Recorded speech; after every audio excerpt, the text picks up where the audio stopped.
Good morning. Please be seated.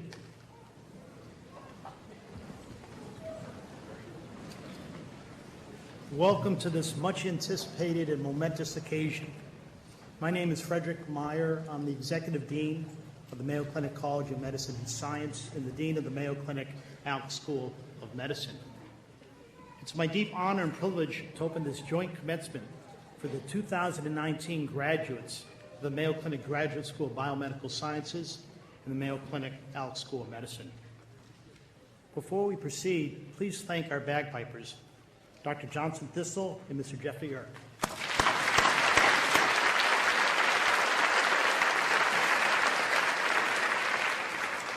To the graduates, family members, friends and supporters, to our faculty and staff, we extend a sincere welcome to you on this wonderful occasion. I think for all of us, it's a privilege to be here with these extraordinary students behind me. We sincerely thank all of you who have supported and guided them to where they are today. These students are all remarkable individuals. They are brilliant, dedicated, scholarly, and most professional.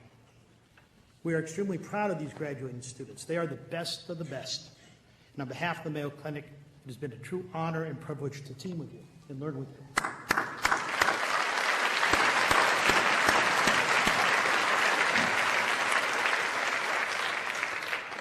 The cornerstone of the Mayo Clinic College of Medicine and Science is our commitment to our students.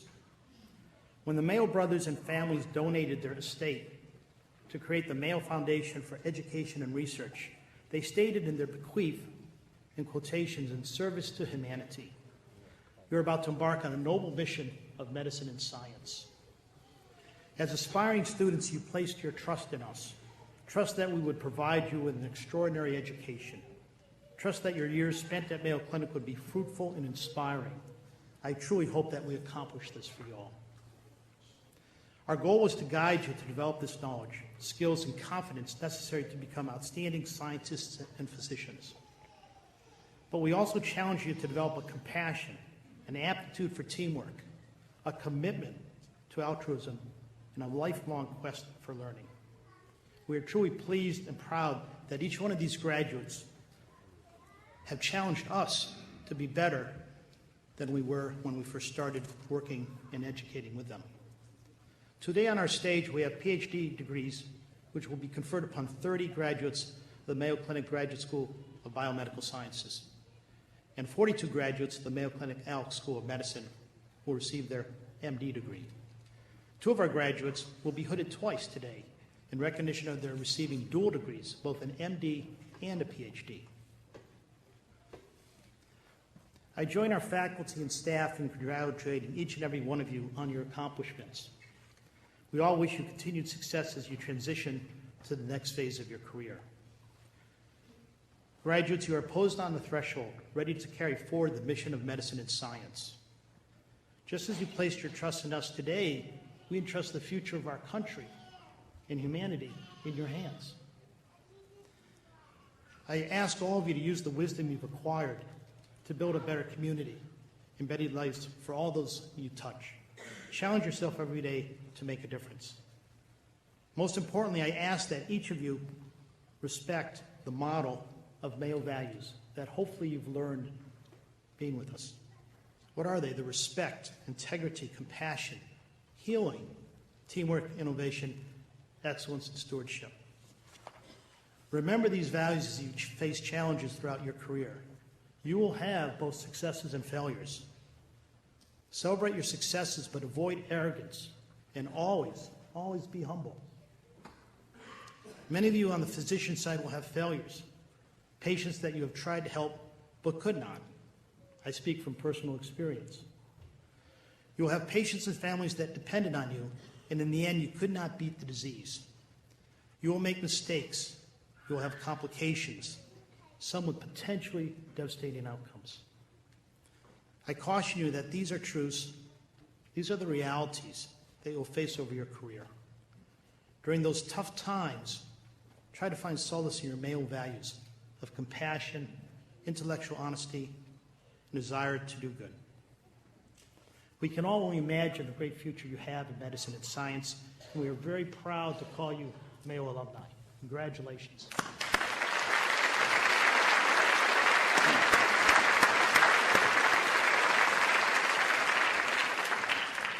It's now my pleasure to introduce our program participants. May I ask each one of you to stand as I call your name. Dr. Generico Ferrugia, Mayo Clinic President and CEO.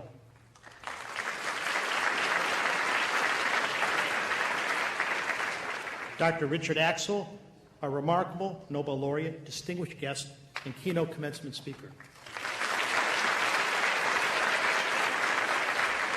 Dr. James Maher, Dean, Mayo Clinic Graduate School of Biomedical Sciences.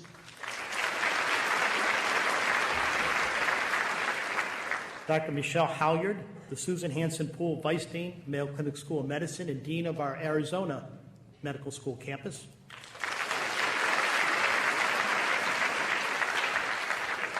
Dr. Gerardo Colon Otero, Vice Dean of our Mayo Clinic Alex School of Medicine and Dean of the Florida campus.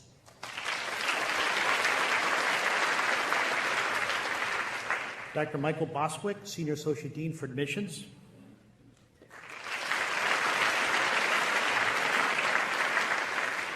Dr. Bruce Hartowski, Associate Dean, the Mayo Clinic Graduate School of Biomedical Sciences.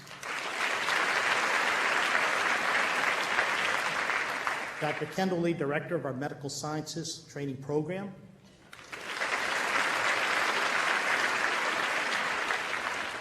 Dr. Darcy Reed, Senior Associate Dean for Academic Affairs for the Mayo Clinic Alex School of Medicine. Dr. Virginia Shapiro, Vice Chair, Department of Immunology, Professor of Immunology. Dr. Alexander Walensky Spinner, Senior Associate Dean for Student Affairs for the Mayo Clinic Alex School of Medicine.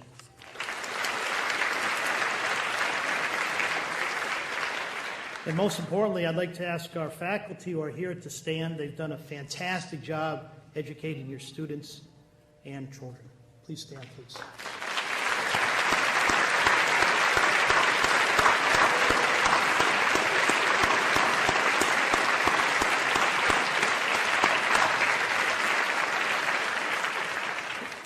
Please see it.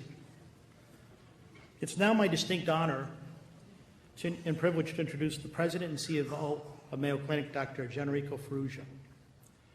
Prior to his appointment at the Mayo Clinic as President and CEO, Dr. Ferrugia served as Vice President and CEO of Mayo Clinic, Florida. The Mayo Clinic, Florida site flourished under his innovative leadership. Prior to this Florida appointment, Dr. Ferrugia led Mayo Clinic's Center for Individualized Medicine, which brings genomics and personalized medicine into routine clinical care. He actually also co-founded the Mayo Clinic Center for Innovation.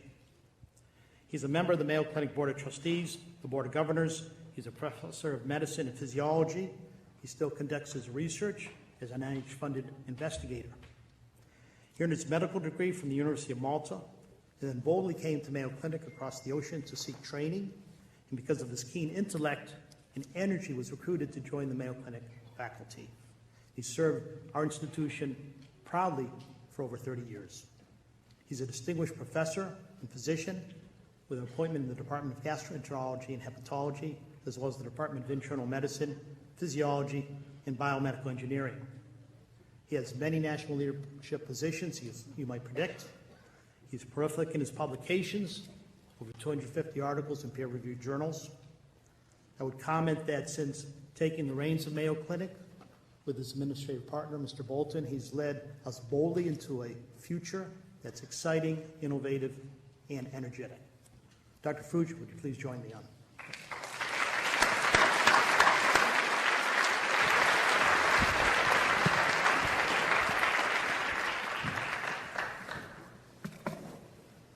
Well, good morning, everybody. So on behalf of the Mayo Clinic Board of Trustees, welcome faculty, students, graduates, and guests to this wonderful occasion, the joint commencement for graduates of Mayo Clinic Graduate School of Biomedical Sciences and Mayo Clinic Alex School of Medicine. I have the distinct pleasure to start us off by recognizing Nobel laureate Dr. Richard Axel with an honorary degree. So Dr. Axel, Dr. Meyer, And Dr. Maher, would you please join me on stage? Thank you.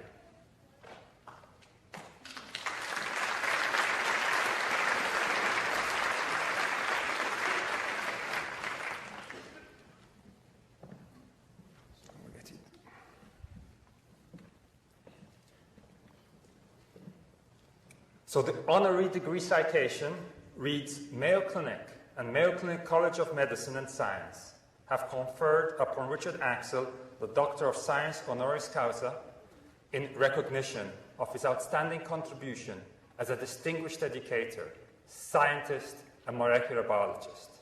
His exemplary discoveries in neurogenetics research and sensory physiology, his devotion to team science, and his unwavering commitment to advancing education, medicine, and science. With all the privileges and obligations belonging to that degree, granted today in Rochester in the state of Minnesota on the 18th day of May, 2019. Please join me in congratulating Dr. Axel.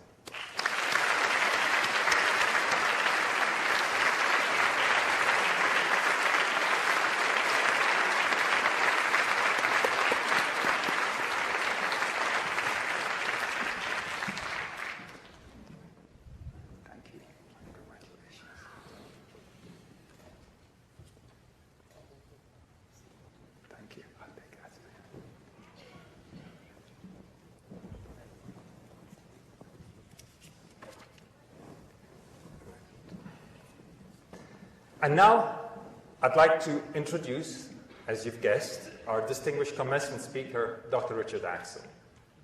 But before I start, I, like I suspect every other introducer of Dr. Axel, looked up his Nobel Prize bio/autobiography. And it's a brilliant piece of prose. It's really worthy of a New York Times bestseller novel. Now, I know you can't do this because you're sitting on stage. You can't get your phones out. But I'd invite you in the audience to feel free to ignore me and go to www.nobelprize.org to read it. I promise you, you will not be able to stop reading it, either now or later. It includes the time he played basketball against Kareem Abdul-Jabbar. Now, for those of you still listening, Dr. Axel is a molecular biologist. He's, of course, a Nobel laureate. He's a professor of biochemistry and molecular biophysics, a professor of neuroscience and pathology. He's an investigator of the Howard Hughes Medical Institute and is the co-director of the Mortimer B. Zuckerman Mind-Brain Behavior Institute at Columbia University in New York City. While, of course, he's best known for his 2004 Nobel Prize in Physiology or Medicine, an undoubtedly untrue legend, which I'm sure he's going to expand on, has it that he's also the only physician who managed to receive his MD degree because he promised to never practice medicine on a live human. Like many of our graduates here today, Dr. Axel has a fascinating background.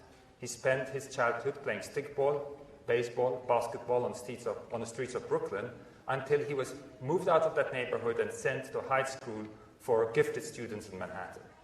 There, he fell in love not with the sciences, but with the arts. After graduation, he received a scholarship to attend Columbia College, but he says he was not particularly committed to academics. Instead, he spent his time, and he still does, attending operas and immersing himself in New York City's cultural pursuits. Eventually, he was encouraged to focus more on his studies, and out of that, of course, came the fact that he truly loved the world of research and was really good at it. And then in the 1960s, he enrolled in Johns Hopkins University School of Medicine and describes himself as misplaced because he really wanted to do research. And he writes, with, of course, obvious self-deprecation, my clinical incompetence was immediately recognized by the faculty and deans. I could rarely, if ever, hear a heart murmur, saw a retina, my glasses fell on an abdominal incision, and finally I sewed a surgeon's finger to a patient upon suturing an incision. According to Dr. Axel, Hopkins took pity on him and allowed him to graduate early, as I said, if he promised never to practice medicine on live patients. We, of course, doubt that. But then his research career really began in full force. He got into recombinant DNA at a time when the subject was met, yes, with passion, but also with hostility, because at that time, scientists were accused of playing God. And he's got this brilliant line where he says, in defense of his detractors, he did name his son Adam. Dr. Axel continued to pursue his research. His early work helped launch a whole new field of genetic engineering. It laid the groundwork for research and development of immunotherapy, TVAC, CAR-T, and others.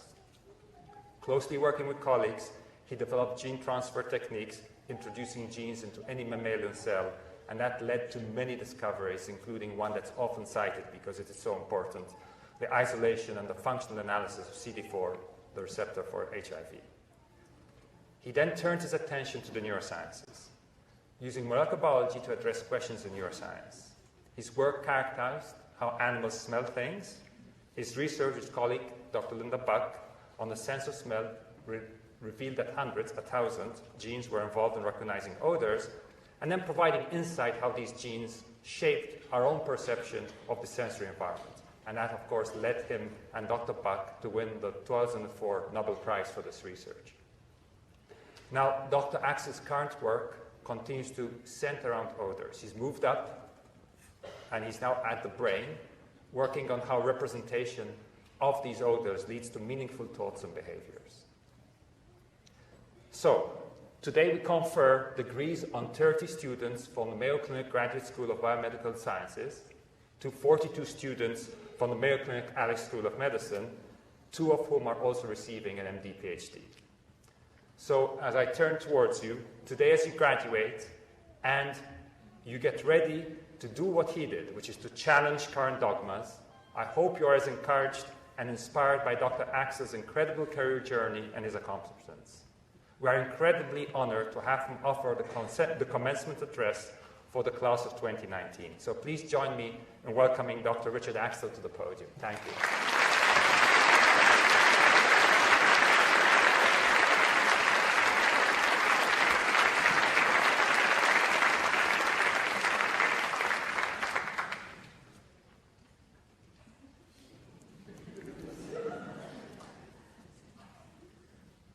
It is both an honor and a pleasure to celebrate the graduates of the class of 2019 at the Mayo Clinic Alix School of Medicine and Biomedical Science. Congratulations on this most meaningful success. The academic procession represents this magnificent medical center, suffused with science, but today, this life of learning is transformed into a much more human experience, the joy of your accomplishments. There is no occasion at a university more purely exhilarating than a commencement ceremony. Today, our focus is to celebrate your successful efforts in reaching an intellectual and personal milestone. Take pride in your success, and then relinquish that pride and embrace your friends, your family, who embraced you through this sometimes grueling endeavor. Congratulations, graduates of the class of 2019. I am truly honored to share this joyous moment with you. It is with pleasure and pride that I too am honored with a degree from the Mayo Clinic. The receipt of an honorary degree is of special significance to me, a neuroscientist studying perception. For until today, I was a scientist without credential. I too received an MD, but no PhD. As Dr. Farrugia has mentioned, in medical school, my clinical incompetence was immediately recognized. After my first clinical rotation, I was called to the dean and was offered an MD quickly, if and only if I promised never ever to practice medicine on live patients. I kept my promise, and I returned to Columbia as a resident in pathology, where I performed only autopsies. After 1 year, the chairman agreed to certify me in pathology if I promised never, ever to practice medicine on dead patients.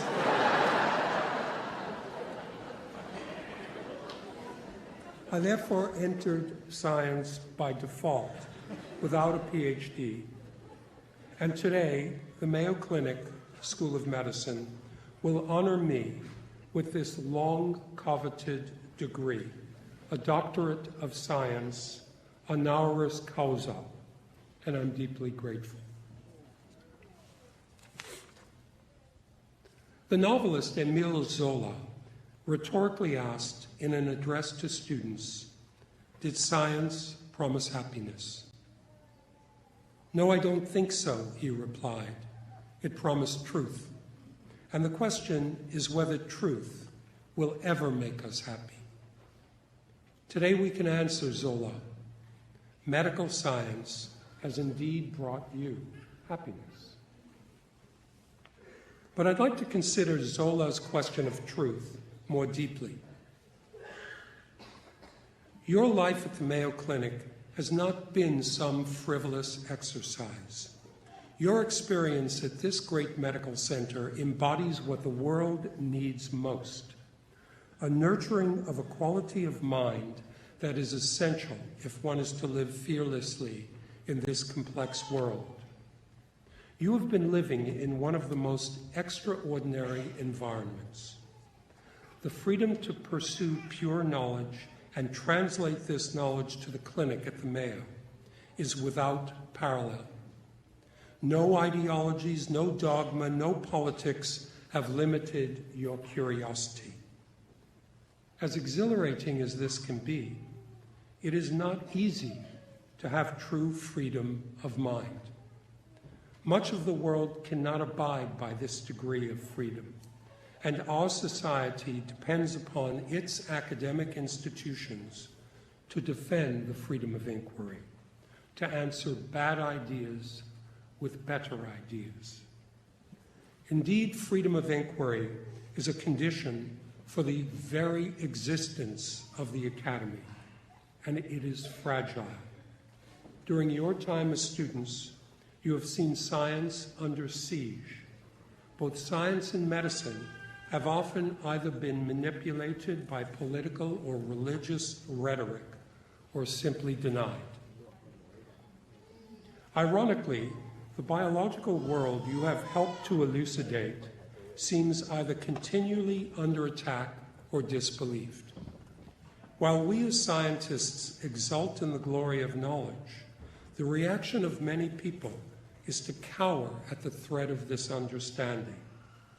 This has led to a sense that the acquisition of knowledge in biology is a transgression, that science must be curtailed, and if not curtailed, disbelieved. This denial of science is apparent in the refusal to accept overwhelming scientific support for vaccines, the refusal of pharmaceutical companies to accept the consequences of opiate administration, the troubling, obstinate denial of evolution as a biological force, and more globally, and importantly, climate change.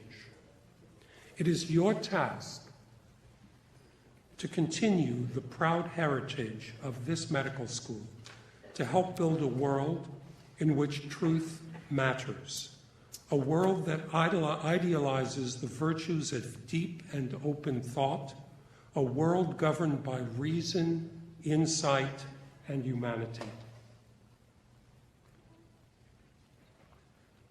Now, commencement is a time to examine the future. And the future of a young doctor will be increasingly demanding and ever more rewarding. I view the young physician occupying a central position in a triumvirate with enormous potential to transform the human condition. As physicians, you will sit at the apex with science on your right and the patient on your left. Never in the history of medicine has the relationship between doctor and scientist and doctor with patient had greater importance. Allow me to explain this by describing one of the very recent triumphs of modern medicine, the treatment of the acquired immune deficiency syndrome, AIDS. The patient and the science inform the physician to allow those with this disease a comfortable life despite the persistence of the virus.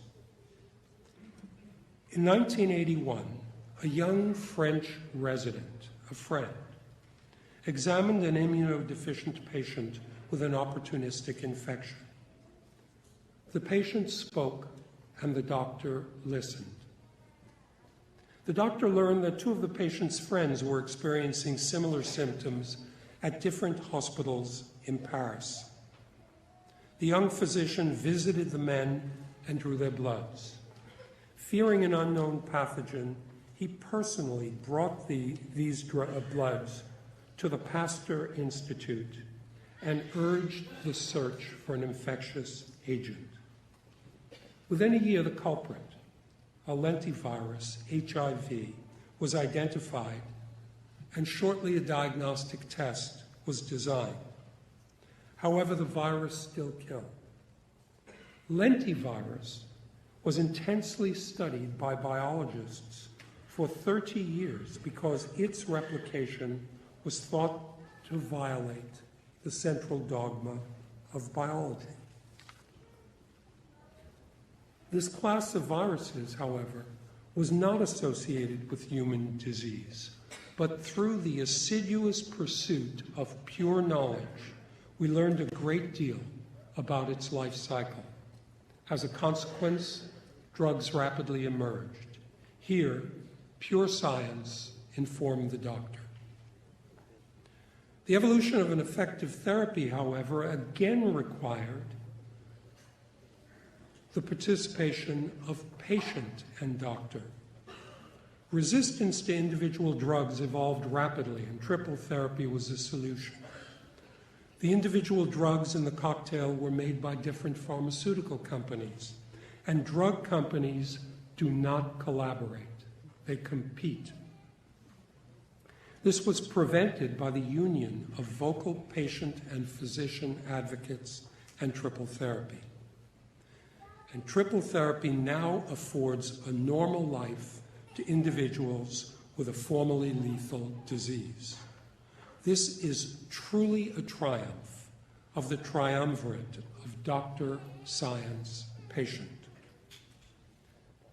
This relationship has become more important than ever in the history of medicine with the elucidation of the sequence of the human genome.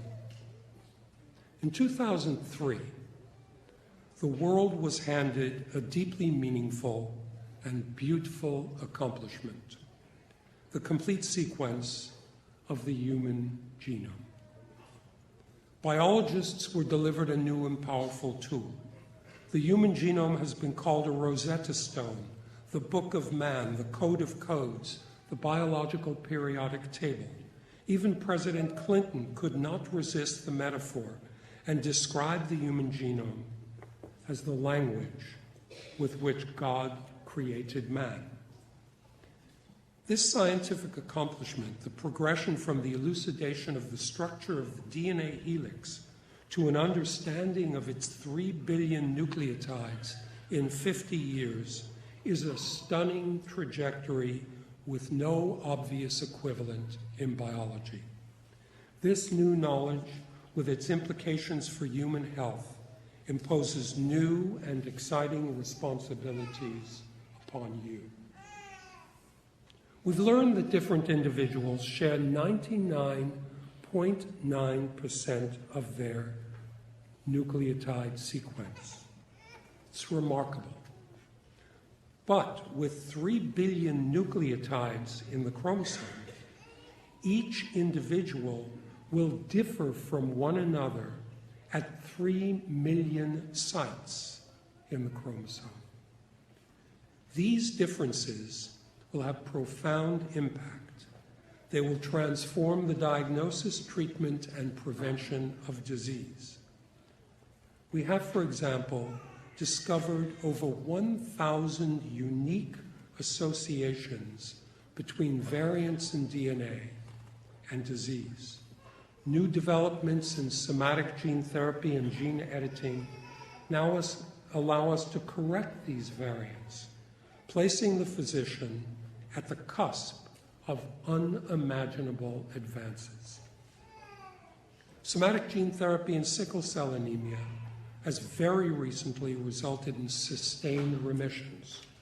The delivery of normal genes to individuals with Duchenne's muscular dystrophy and the hemophilias may alleviate disease by restoring normal gene expression. Perhaps most moving for me was observing a young girl with spinal muscular atrophy who had never walk for the first time after receiving a small RNA that corrected a defective message. These spectacular advances presage a deeply meaningful transformation, translating pure science into prevention and cure. Now, in closing, I cannot overemphasize the conceptual significance and the potential power of our knowledge of the human genome to transform medicine. But this knowledge, however, will intensify the conflict between intellect and political and religious authority as we continue to address questions concerning the origin of humans, the nature of our genetic differences, and how these differences define our biological character. Indeed, the sequence of the human genome affords a view of the internal genetic scaffold around which every human life is molded. This scaffold has been handed down to us from our ancestors, and through it, we are connected to all other life on Earth. The sequence of the human DNA has allowed us to reveal just how similar humans are to one another and to other species, and most importantly, how these differences are responsible for human variability, human variation, and human disease. As a consequence, our lives and those of our descendants will be inexorably changed. And it is your responsibility as young physicians and young scientists to assure that it is for the better. But the world, however, can wait one more day. For today is your day to feel a warmth and pride in your accomplishments. Class of 2019 at the Mayo Clinic, congratulations, for today we celebrate you.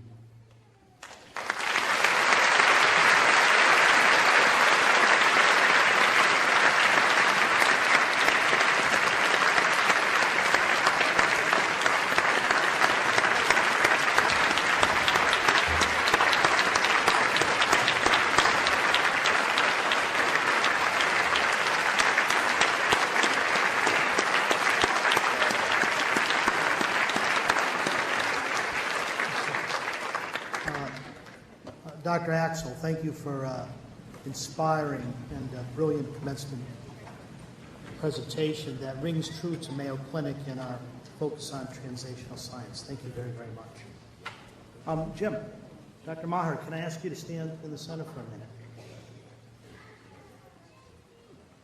Before we continue, I'd like to take a moment to recognize Dr. James Maher for his extraordinary leadership as Dean of the Mayo Clinic Graduate School of Biomedical Sciences. We have a term rotation limits at Mayo Clinic, and Dr. Maher has reached that limit. But in fact, he's been involved with graduate student education for over 20 years. Dr. Maher is the Bernard Pollack Professor of Biochemistry and Molecular Biology. He is a consultant in the Department of Biochemistry and Molecular Biology, having first joined the staff in 1995 after completing his postdoctorate fellowship at Caltech. One of his primary research focuses has been investigating how DNA and RNA control protein gene expression with the goal of developing new approaches to artificial gene regulation to fight cancer and other diseases such as multiple sclerosis.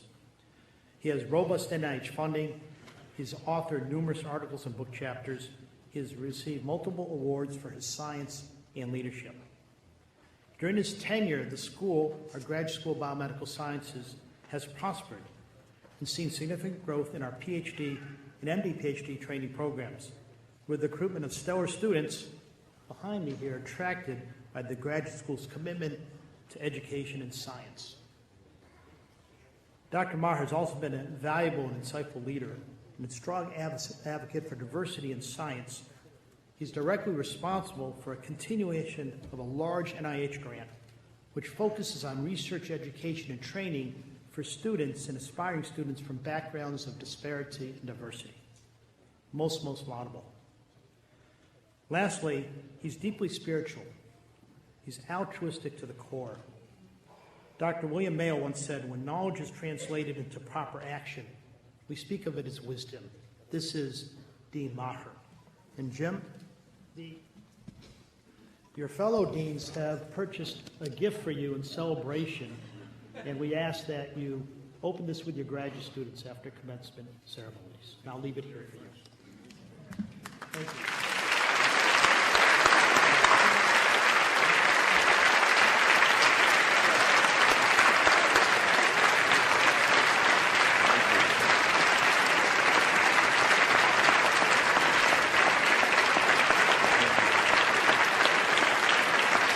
Thank you very much. Thank you. Students, be seated. Thank you so much. That was a surprise. We don't usually do that kind of thing at commencement, but I accept it with great love from my colleagues. So just 3 quick comments about graduate education, and then we'll move on to recognize some key people and hear more about our ceremony. Just 3 quick points. Sometimes people ask me, why do we keep training so many PhD students? There aren't a whole lot of jobs for PhD students. We're not expanding the number of professorships that have grant-funded positions in universities, so why do we keep training more and more PhD students? And the answer I give is an emphatic one that agrees with what Dr. Axel just said. These are the most amazing students because they're driven by curiosity and they have this transferable skill set that allows them to do all sorts of fascinating things with their careers. Some will end up being professional scientists with grants and working in academic medical centers like their mentors will. But many of them are driven to do exciting things that will change the world with their brilliance, and we need more people with that deep project management curiosity. Some will become teachers at liberal arts colleges. Some will be involved in science policy, changing the way our country thinks about science. Some will be involved in biotechnology. Some will be involved in science writing. There's a whole bunch of wonderful careers that PhD scientists can embody. And so that's one reason why we keep training more and more of these remarkable students. Second point, we want to be training students that look more and more like the balance of diversity of our country and our world. And if you look at our PhD students, for which I feel some responsibility, they look more and more like our world, not just a specific privileged group. This is important because we think better when we think in teams that are diverse. We make better and wiser decisions. So we want our PhD students to look more like our country and more like our world. And then thirdly, I'm super proud of our Graduate School of Biomedical Sciences because we put the student at the center of our teaching. I call it student-centered graduate education. That means that the student at Mayo is given a fellowship when they come, and they're allowed to choose whoever lab they would like to work in, whatever mentor they want to study with. And they're never employed by that mentor. They have their own resources and they make the choices, and that means the mentor is a partner with them, not their employer. This is actually uncommon in graduate education in America, and Mayo is one of the few places that gets this right and lets the student and the mentor be partners, so that our graduate school really is about launching student careers, not using the students to accomplish some mission that the mentor might have. And I think these 3 crucial points, the concept of more students, more diverse students, and students that are trained in an environment that puts them in the center, is the future of excellent PhD and MD PhD training in the future. So at this point, I want to recognize each year we have a chance, the dean, to pick out a particular faculty member for a Dean's Recognition Award, someone that has been invaluable in their addition of training and leadership in our program. I'm going to ask in a moment Dr. Virginia Shapiro to stand. Dr. Shapiro was introduced at the beginning of our presentation. She's a professor of immunology and vice chair of the Department of Immunology. She was trained at Harvard and the University of California, Berkeley, and the University of California, San Francisco. And as a teacher and a mentor here at Mayo, she's been invaluable to our graduate school and our student education. She leads the NIH Training Grant, a prestigious award in immunology at Mayo. And I want to recognize her because she's a leader, a future leader in our school, someone who is part of our admissions process faithfully every year, and someone who I want to give credit to. In a few minutes, she will be the one receiving this honor to read the names of the graduate students as they receive their degrees, and we honored her last night at a reception. So Dr. Shapiro, will you stand just for a moment so we can recognize you?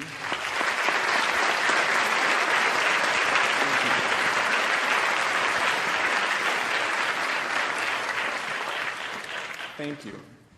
And now, perhaps most important, a chance to hear from one of our graduates. Soon to be Dr. Sabia Rana will be the representative student speaker from the PhD student group. She was selected by her peers to be representing them in comments about commencement.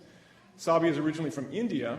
Her training as an undergraduate was at the University of California at Irvine, where she fell in love with the idea that nerves might be fixed if they're broken.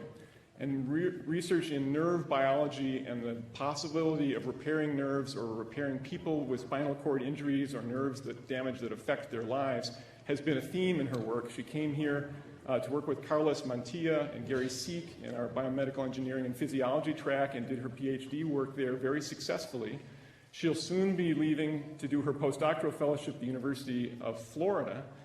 But what impressed me about Sabia, besides her success academically, which is true of all the students here, is that she's a particularly good example of student-servant leadership. So many of the students on the stage before you were trained by you, their families, to be servant leaders, to be people that don't just follow but take charge. And Sabia was one of these people par excellence. She represented her track in the graduate school in representative forms. She was a teaching assistant. She was a person that was part of our graduate school education committee. She was a person who was one of the co-presidents of our graduate student association. These are all in addition to being a young scientist with many, many responsibilities. So I'm extremely proud of Sabia and her classmates, but I wanted to introduce her to you and have you welcome her to give commencement addresses on behalf of the students. So Sabia.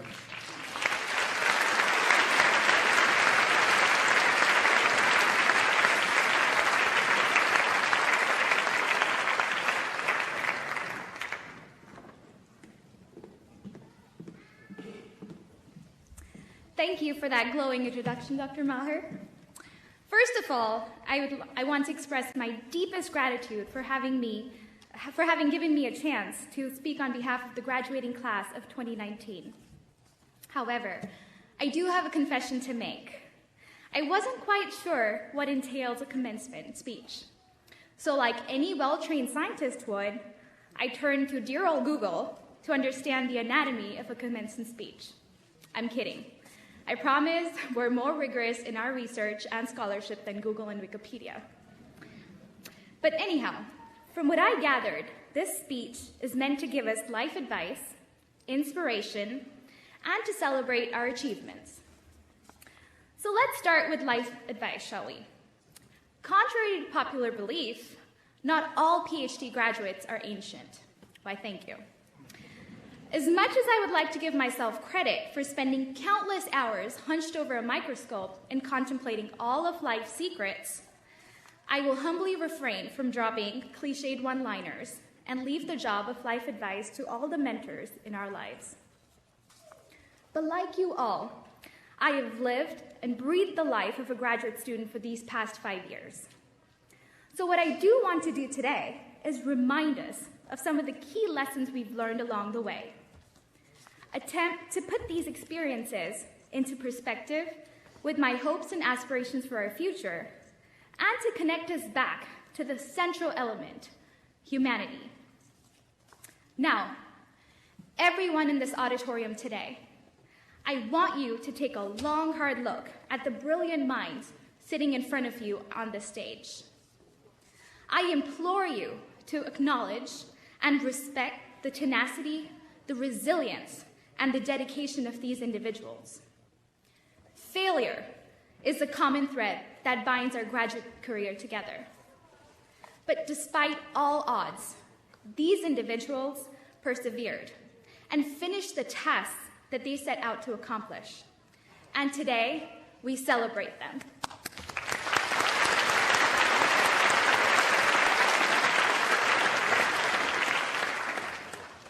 And to you, my fellow classmates, I want you to take a moment and remember all the times you failed. Remember that time you reached that 1,000 feet tall brick wall and you had nowhere left to go. And you started hacking away at that wall. And you hacked away until you made that first crack. You did not give up. And you finally broke through. So remember that feeling of eureka and that feeling of, yes, it worked. I want you to carry that glimmer of hope with you for the rest of your life. So never give up. Be it that grant or that lecturer position or whatever goal you set your eyes upon, do not give up. This leads me to my next reminder. Define goals and find purpose. No matter how elaborate or modest these goals are, always work towards something. For some of you, these are incessant notes that you make in your daily planners down to the last minute. And for some of you, these are, let's just try to make it past the next thesis committee meeting kind of goal. No two individuals can lead the same storyline. So outline goals that best embody you and your life's purpose, but always have something to work towards. As one of my favorite authors puts it, Yuval Noah Harari, a meaningful life can be extremely satisfying, even in the midst of hardships, whereas a meaningless life is a terrible ordeal, no matter how comfortable it is. Now today, all of you will flip that tassel over to the left side. The letters that get added at the end of your name today carry weight, a lot of weight. So feel that weight and internalize what it means. You have worked hard towards this degree, and although there will always be something more left to learn, appreciate that you are now equipped with the essential tools you need to answer any problem, any challenge that's been thrown at you. You have the authority to think for yourself. So be brave, challenge status quo when appropriate, and be true explorers. Do not let preconceived notions limit your creativity and your investigation. Respect the value of rigorous and ethical scientific conduct. We, as scientists, have an obligation towards the truth. So I implore you to be true to yourselves and true to your science. I also urge you to not become complacent with your accomplishments thus far. Although we live in a world of astonishing technological progress and potential, the onus lies upon all of us to face the daunting challenges this accelerating growth has impinged upon us. The pursuit of truth cannot be our sole motivation. We must work amongst ourselves and across all realms of society to solve global problems. Do not be limited by the specific aims of your research proposals. Recognize the urgency to advocate for science. And no matter what, scientific or non-scientific ventures you settle into, strive to make a positive and tangible impact on the lives of those around you. The credentials you receive today are not for personal gain, so build something memorable. And while we're at this, my fellow PhD classmates, I want you to turn your heads and look at the incredibly talented and newly minted physicians sitting behind you in green robes. Identify them as your allies, for in the end, remember, the needs of the patient come first. So let's work together to bridge gaps between bench and bedside. Lastly, I want to end my address by thanking some key people. The road to a doctoral degree is a long and arduous one. However, for all of us on this stage today, this journey was not traveled alone.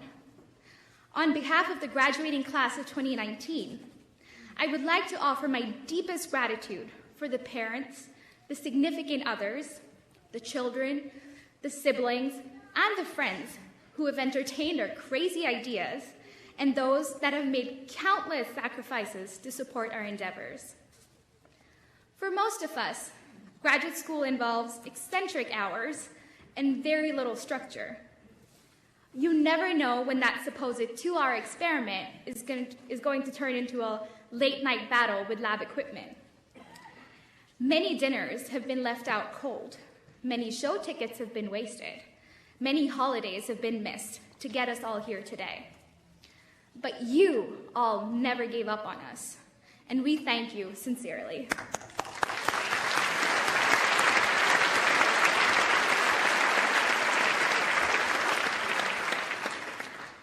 Every year at recruitment weekend, I tell interviewing students to approach graduate school interviews as a search for their mentors and not for flashy science projects. Picking my PhD advisors was the single most defining point in my scientific career thus far.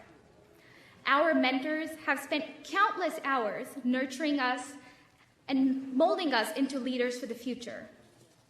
It takes a very special kind of individual to commit selflessly to mentoring young minds and to dedicate precious time towards their professional development.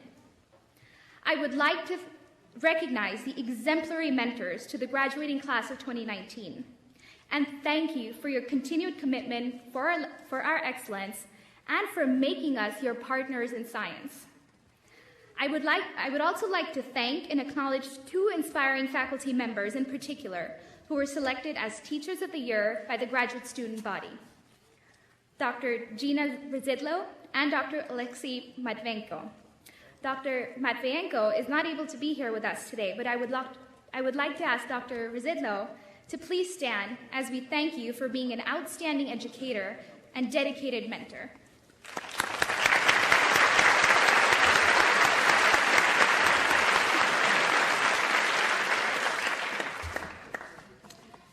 So finally, to the graduating class of 2019, a huge congratulations.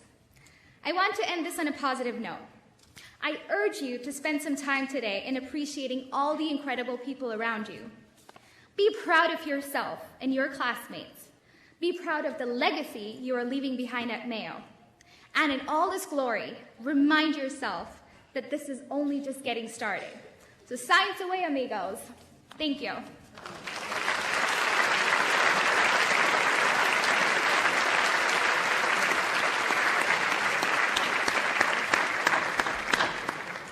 Thank you, Sabia. Sabia, I'm super proud of you in the same way that I am super proud of all of our PhD and MD PhD graduates in particular and all the students that are seated before us. Pride is really the right word at this moment. I think most of you know that just as medical residents and fellows do their training by actually serving patients, PhD students actually get their training by doing new research. So these are the research that are driving Mayo Clinic's research even as they're training. It's really an apprenticeship. And we're super proud of them. Together, during the course of their training, they've generated more than 200 new publications and elements of scientific literature, even as trainees. And this is just a tip of what they'll be doing for the rest of their careers. So extremely proud of you. At this stage, we're going to go to the conferring of degrees for the PhD and MD PhD students, and I do that with some colleagues. So in a moment, I'm going to ask these colleagues to join me on the stage, and we will provide hoods and diplomas. So Dr. Bruce Horozdowski is the Associate Dean in the Graduate School, and he'll be participating. Dr. Kendall Lee is the Director of our MSTP, Medical Scientist Training Program, which is our MD PhD program, and he'll be assisting as well. Dr. Shapiro, who we mentioned earlier, will be reading names as we confer degrees. And you'll notice that whenever possible, a member of the student's thesis committee or their thesis advisor will help with the hooding. So colleagues, if you'll join me on stage, we'll begin with the MD and PhD graduate conferral degrees.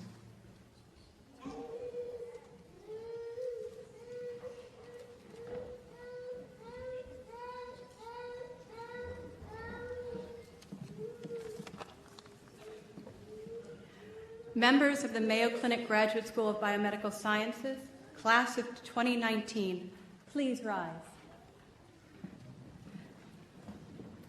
Please step forward as your name is called. Margaret Akinhame.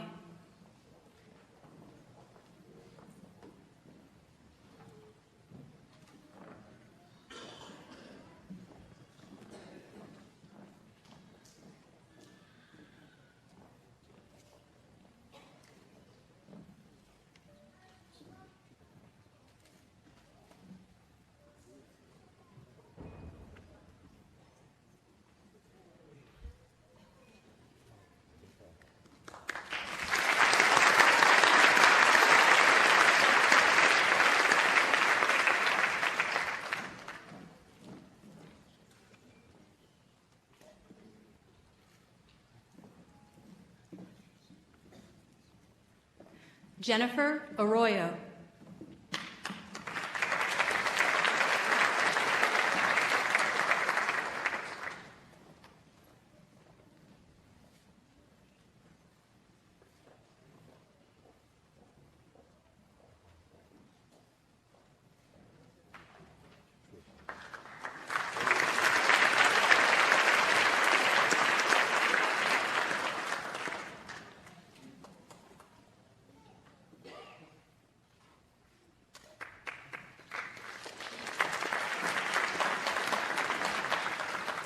Alexandra Lee.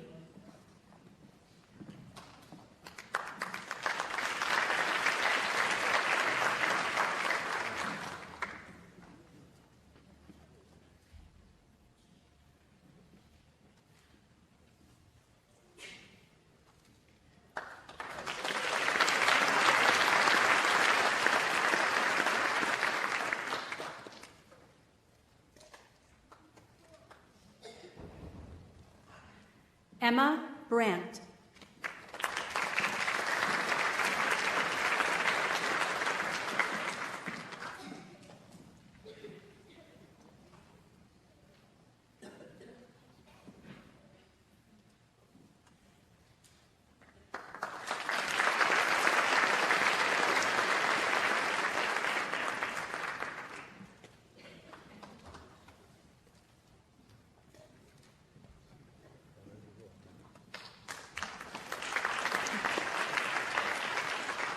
Xiaoyue Chen.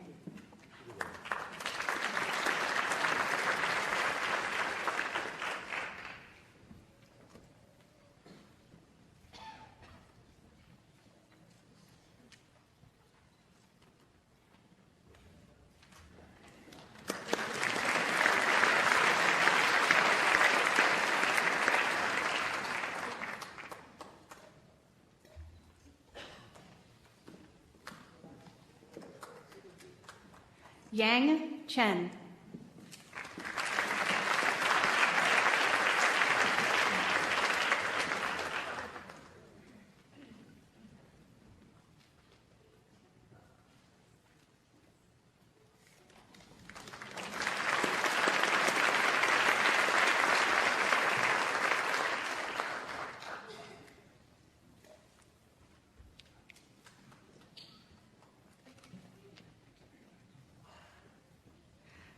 Liang Cheng.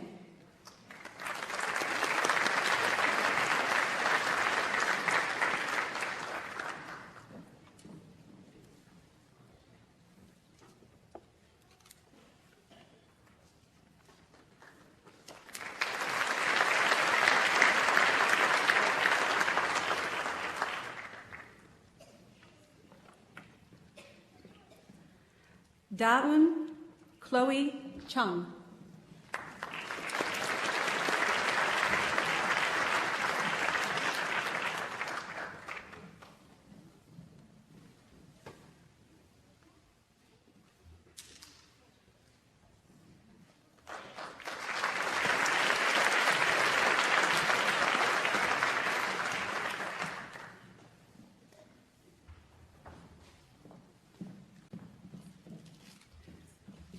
Brittany Dinkle.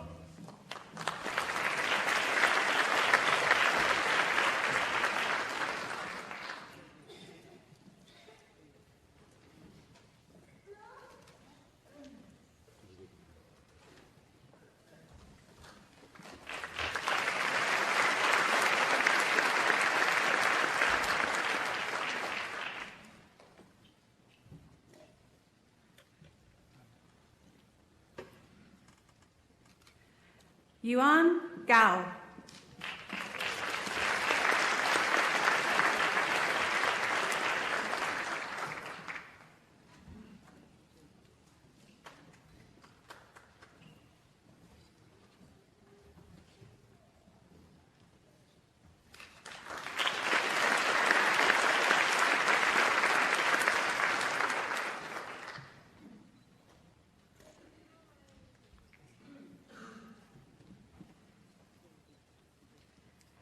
Eugene Kim.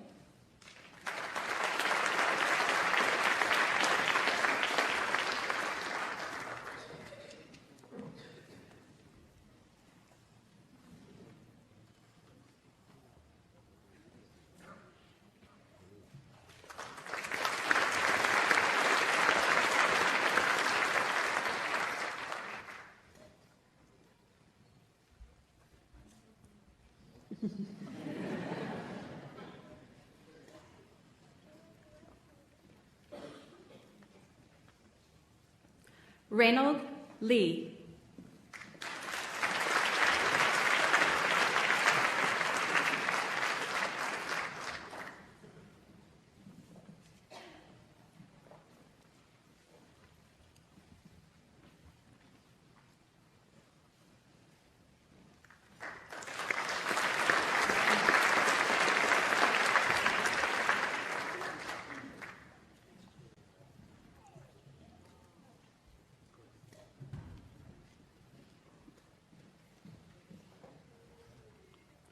Xiao Ma.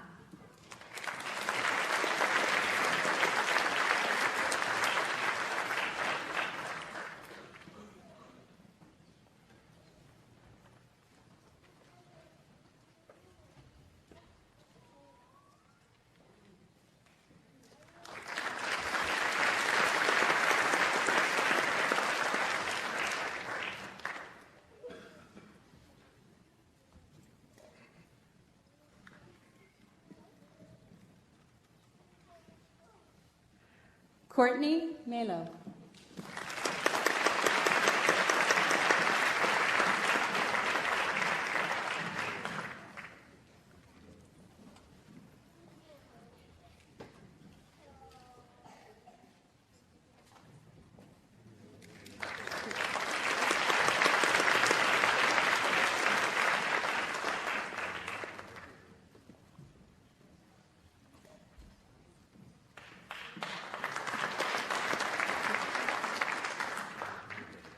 Teodros Mamo.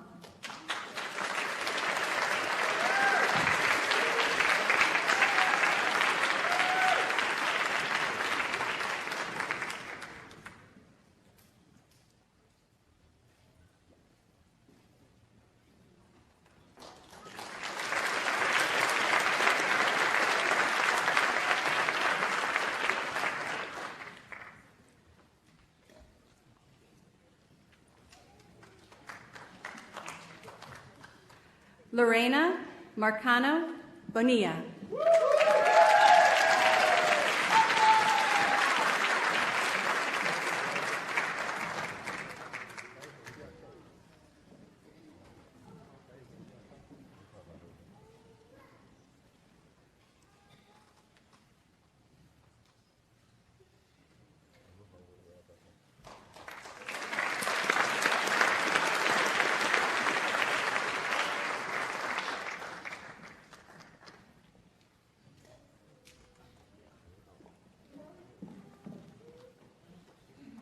Dahlia McHale.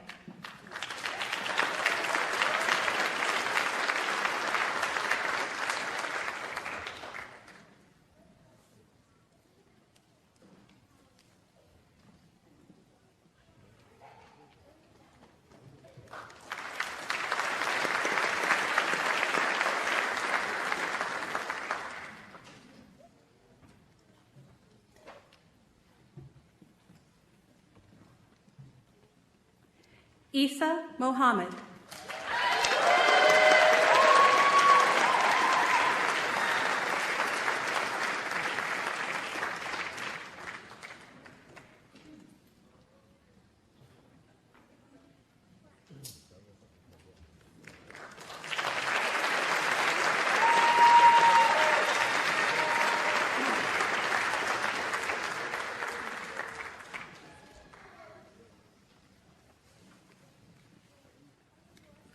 Rory Olson.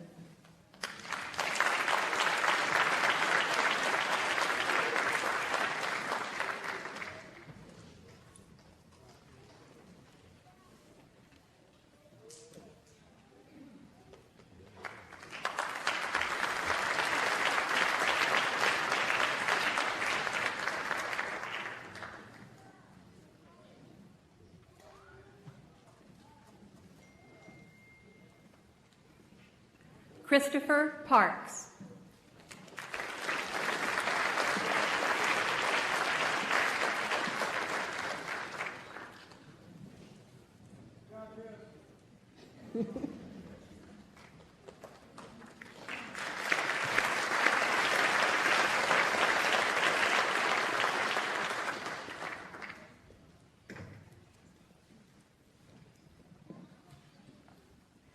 Kimberly Perez.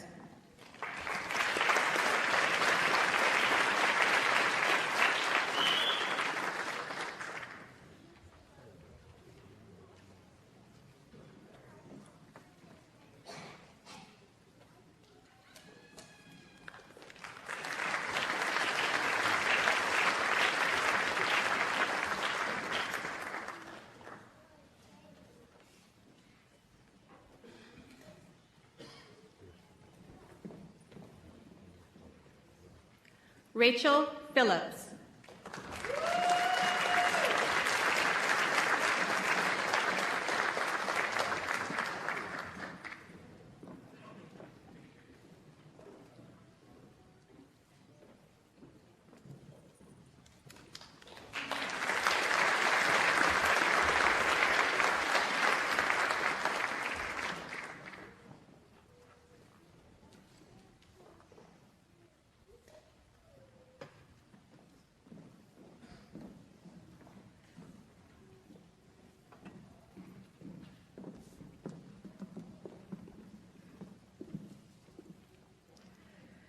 Li Chiang.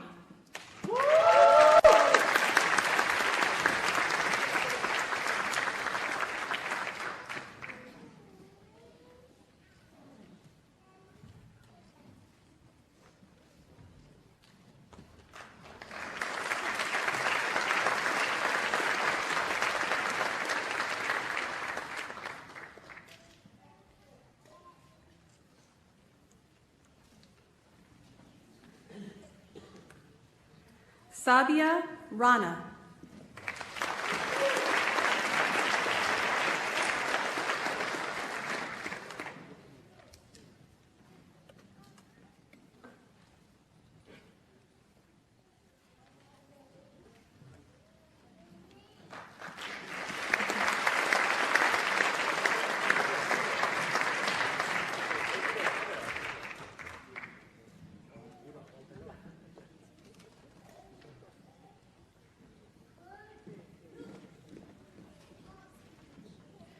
Stephanie Safgren.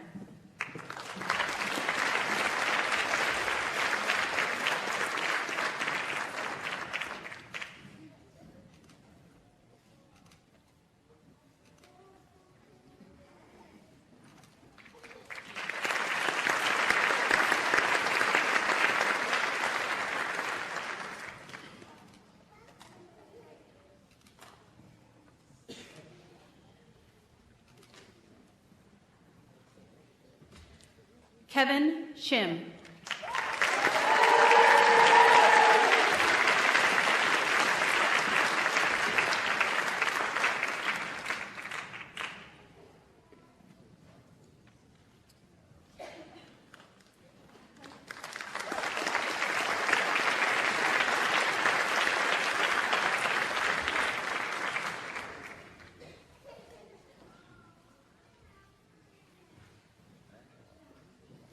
Joyce Thompson.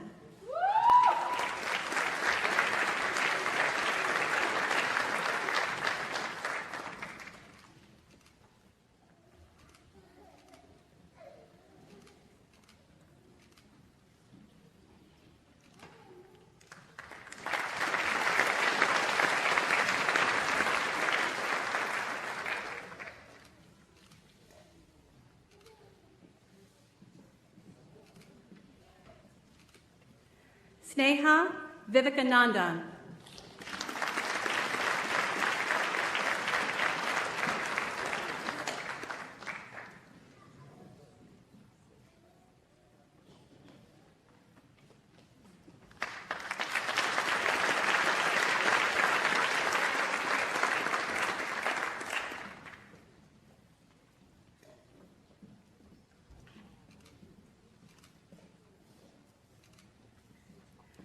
Christina von Romeling.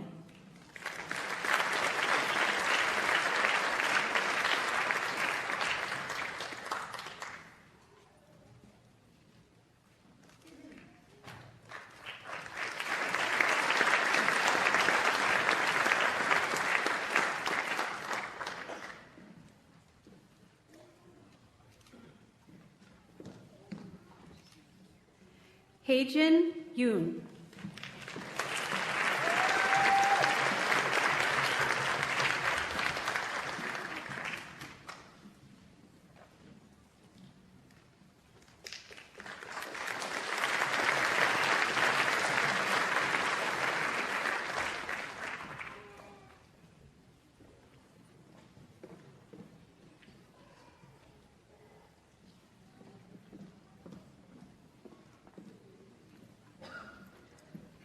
I now ask the Mayo Clinic Graduate School of Biomedical Sciences 2019 to please turn your tassels to the left, and congratulations. Faculty and audience, please stand to recognize our graduates.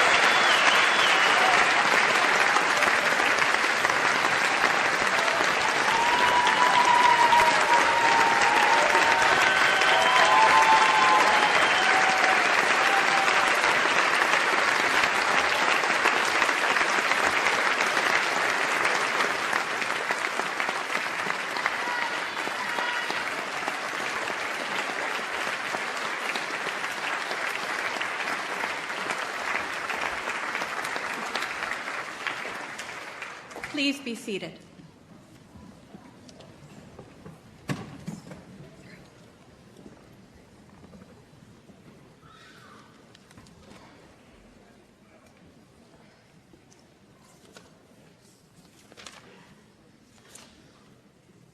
At this time, I'd like to recognize 3 of the Mayo Clinic Alex School of Medicine Award recipients. The first is Mrs. Gina. Where's Gina? Mrs. Gina Tarazana. Gina is recognized for her service as the Admission Operations Specialist. Can you stand, Gina? I can't see you. Where are you? There you are. Thank you. Gina Vitale.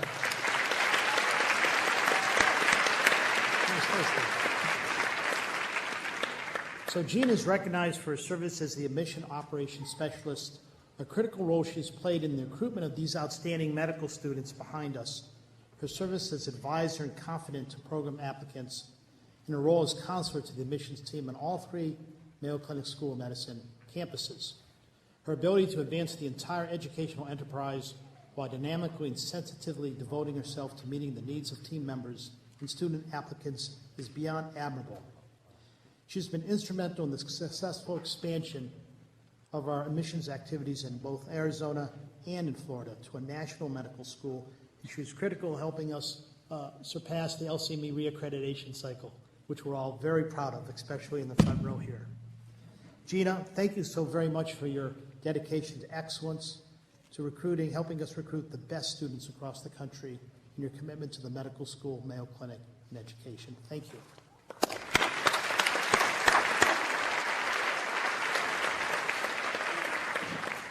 The second award is to Dr. John Stulak, who's not here today. His little child's ill, I understand. But let me just read about Dr. Stulak. Dr. Stulak is professor in the Department of Cardiovascular Surgery at Mayo Clinic in Rochester. He's the department vice chair for education and medical director of an intensive care unit on the Rochester campus. He's an associate program director for the General Thoracic Surgery Fellowship and the General Surgery Residency, and the surgical clerkship director for the medical school. Obviously very busy and completely dedicated to education. Dr. Stulak is recognized for his outstanding contributions and dedication to our students. He inspires them with his creativity, energy, and passion. To quote one student, Dr. Stulik always makes time, despite being a busy cardiac surgeon and program director, to guide us as we consider surgery. His enthusiasm is contagious. Thank you, John.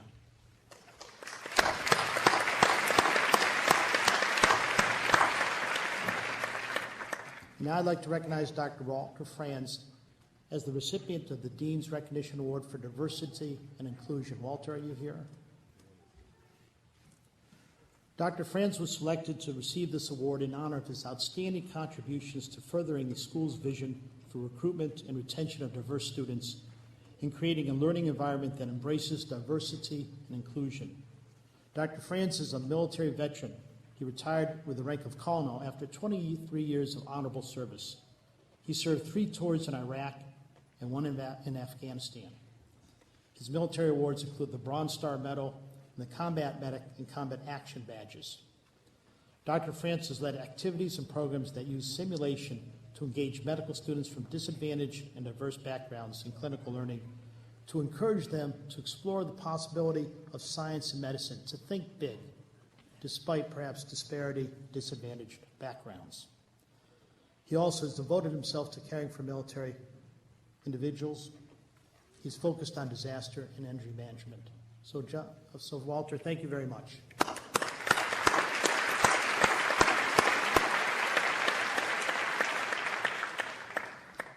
I'm now pleased to introduce John Mubarak, soon to be Dr. John Mubarak, who will deliver the medical school student address. John was born in Athens, Georgia, and raised in Los Angeles, California. He attended the University of California at Irvine and graduated with a Bachelor of Science in Biological Sciences and a minor in Information and Computer Sciences. Before medical school, he held many roles revolving around service, such as a resident advisor, a gas station dealer and owner, an ambulance EMT, and a hospice volunteer. Throughout his experience, he has always held a desire to leave others better than how he met them. Driven by this desire, John joined us here at Mayo with a goal to learn more about having a legacy of service to others, which would be made evident lasting by the impact he would have as a physician. After graduation, he will head home to Riverside Community Hospital in sunny and warm Southern California to complete his emergency medicine residency program. He'll think of us while we're in the snow here, I suppose. John credits his dedicated and empathetic medical school classmates for maintaining his awe and joy as he continually develops as a person and future physician. He writes, he is humbled and thankful for the opportunity to speak on behalf of others today. So John, welcome.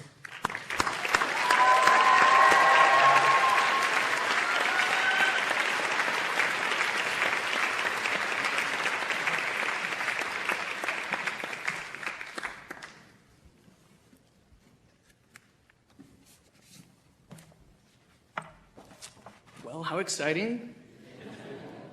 Hi, Mom. So I didn't actually tell any of my family that I'd be up here giving this speech. So it's kind of nice to see the surprise in their eyes. I kept it secret. Well, that's not entirely true. There is one person who knew. It was my younger brother. And he found out thanks to a student who will go unnamed. But you know who you are. Anyway, when he found out, my younger brother, that I was voted by my classmates, his loving reaction was, "Your classmates like you?" This secret I kept from my family is something wholly unfamiliar to my classmates. They know me as a fully open book, hiding nothing, keeping all aspects of my life open to them, keeping nothing secret. But it's fascinating to think that it's been 4 years already. 8 years if you think about the MA PhDs, but I don't do that because then I feel more tired and old. But over these past 4 years, when people ask me, what do you do? How are you doing? Well, I'm unemployed, looking at a mountain of debt, hoping that sometime in May I'll graduate. But that's only if medical school doesn't kick me out first, and they have precious few moments to do that. While this sounds kind of silly, I want to give you a memory that I have when we first started 4 years ago in orientation. And I want you to get to the setting of what's going on. We're here at the world-famous Mayo Clinic. The halls are built with marble from quarries all across Europe. There's art exhibitions that are just fascinating. There's donors that are giving out of the generosity of their heart to forward Mayo's cause, and then there's me. And I'm sure some of my classmates had the same thought. I probably shouldn't be here. There had to be a mistake. There's a clerical error somewhere. They're going to find me out. There's going to be men in black suits coming through the doors at any moment to escort me out. So far, so good. But during orientation, they sat us down and they talked with us directly and were very candid and talked to us about imposter syndrome. This is the idea where his people's accomplishments are kind of doubtful. You have this fear that you're going to be found out as a fraud. But thankfully, the administration sat with us and said, we know exactly who you are. We read all about you. We chose you. This is not a mistake. Welcome to the Mayo family. Family. That's the magic words that made me feel at home. And it was at that moment that your sons and daughters became my brothers and sisters. And I love them so much for that. Soon after an orientation, we learned about our personality traits, and we did this with some colors. I'm a blue. It means I'm kind of a touchy-feely kind of guy, kind of emotional at times. There's the oranges, who are the go-get-em entrepreneurials, and let's make new devices and whatnot. You have the greens, who are the MD, PhD, sciencey folk, being very logical, very analytical.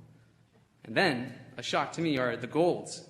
These are the organized people. They follow the rules, and get this, they're the to-do checklist kind of people. But when they make this checklist, they put things they already completed on it, just so they could check it off. And I think that's completely weird. After orientation, we had our class of histology of anatomy. And to this day, I remember that I developed a profound hatred for those ARS clickers. We had a question which showed us a piece of a muscle slide and asked us which part of the body does this come from. And I say it's impossible to tell without more context. I also remember in anatomy kind of a blur, looking behind me or over my shoulder and seeing 4 people doing the suck-up stance. What's the suck-up stance?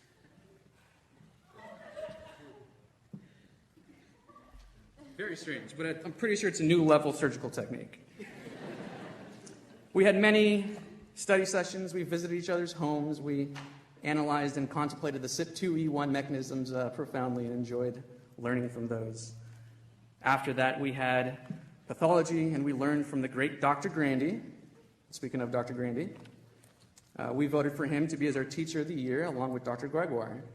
I remember Dr. Gregoire referring to us as Dr. So-and-so, Dr. Mubarak, and that made me smile. If you two don't mind standing, Dr. Grandy, Dr. Gregoire, if he's here.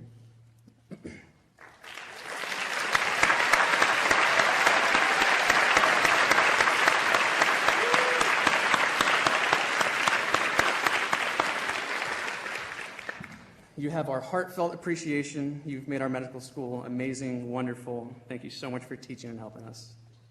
You're fiercely loved by us, and I mean that. As we continued our years of learning, it became all the more apparent that this school and clinic is a magnificent place, but I attribute that to the individuals who make it up. So, if you look around, you'll see kind of those blue banners touting Mayo Clinic as the #1 hospital in the United States. They're not shy about it. Mayo was first ranked #1 in 2014. We were interviewed in 2014. They've maintained #1 rank for every year, and we've been here for every year. Now, I'm not an MD PhD, but I see that as a 100% correlation. So, on behalf of my classmates and myself, you're welcome, Dr. Frisia.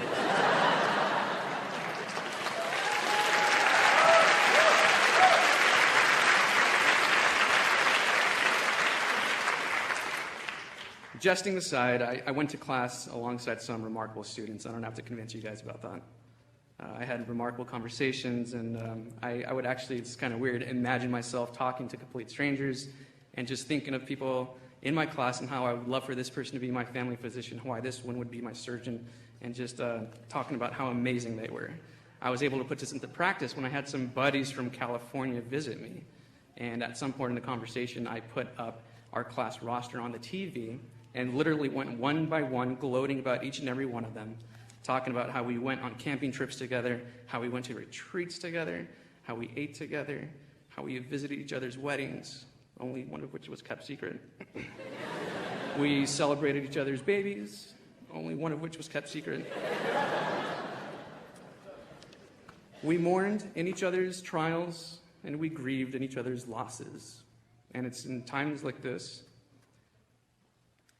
where I wish those lost people were here. I miss my dad.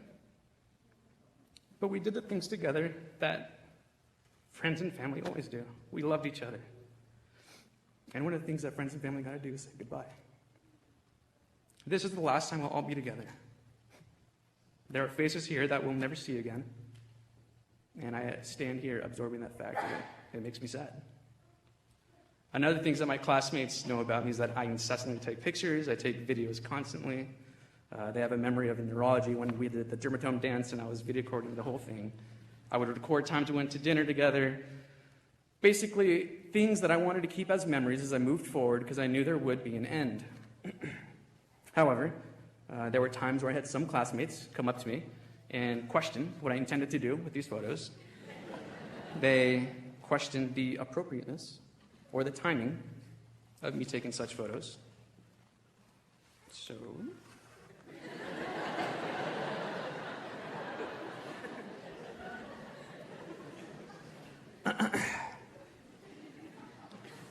this is our goodbye. We developed relationships here that will last truly our entire life. That makes me happy. We're heading out of this building as physicians representing the ideals that Mayo stands for. Wherever we go, a piece of Mayo will go with us. Along these lines, I have my final secret that I kept from my classmates. I'm sure they were expecting it. It's just a little surprise.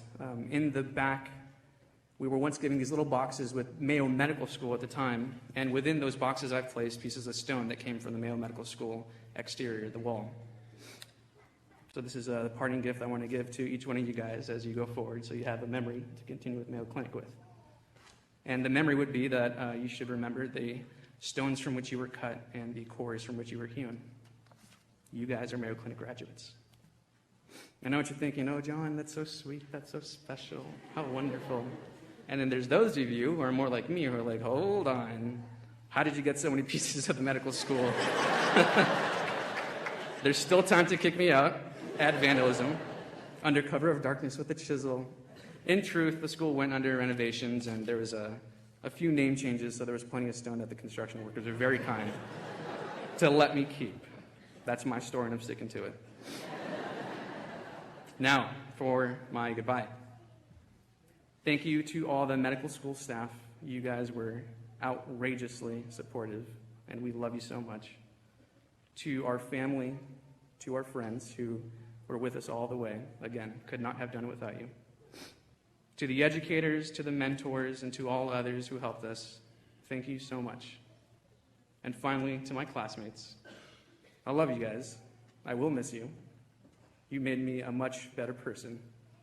Congratulations on your accomplishment, and I look forward to watching your life flourish.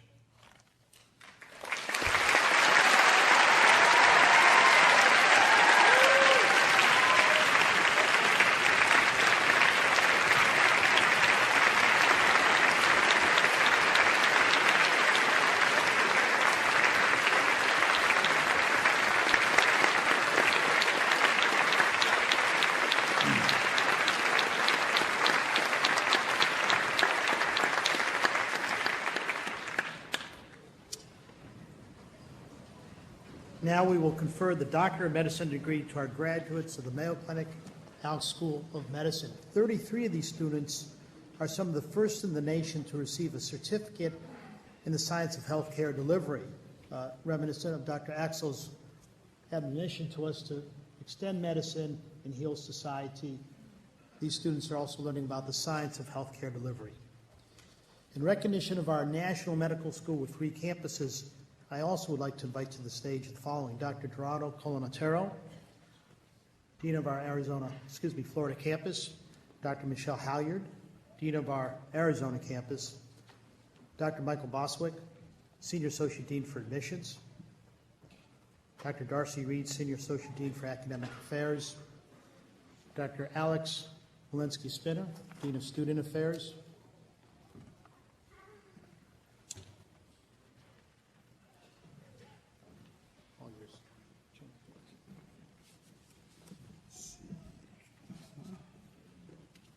got to get the right script. I don't want to give the PhD degrees again. Okay, members of the Mayo Clinic Alex School of Medicine, class of 2019, please rise.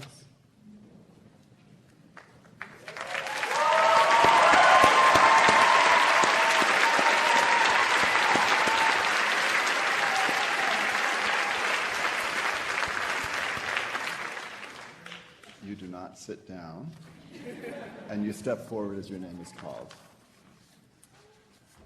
So, Dr. Claire Rudico.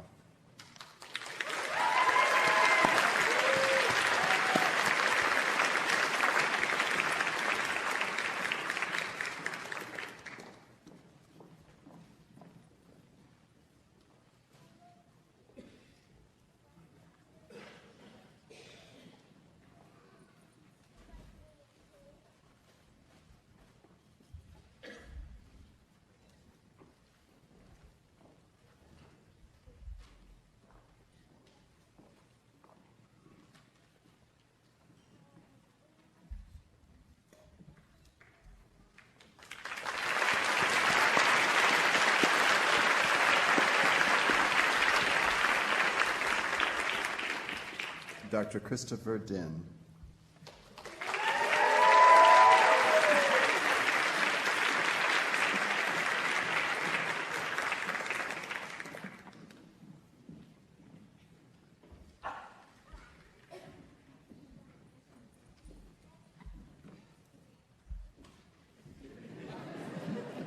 It's sort of a gauntlet, isn't it?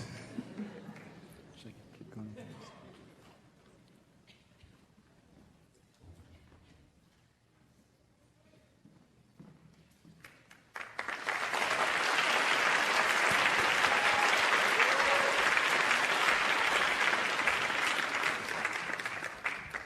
Dr. Merritt George.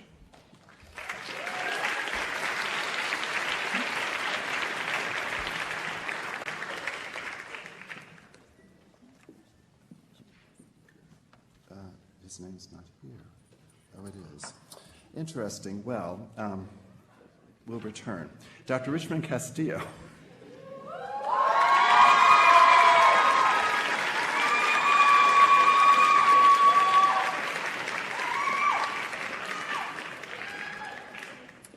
This just goes to show you that Mayo Clinic doctors are not perfect. Dr. Shamanti Hassan.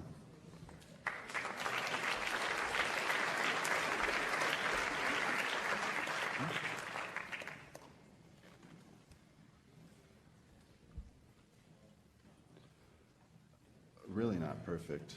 That was Dr. Richmond Castillo.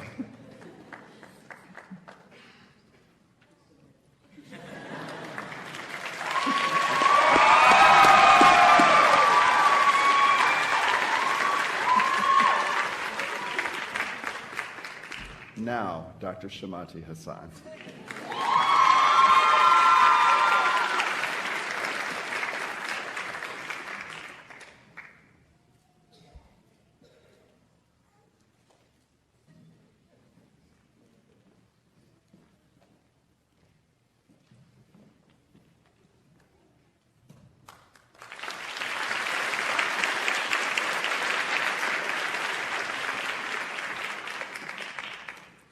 Dr. Amal Hassan.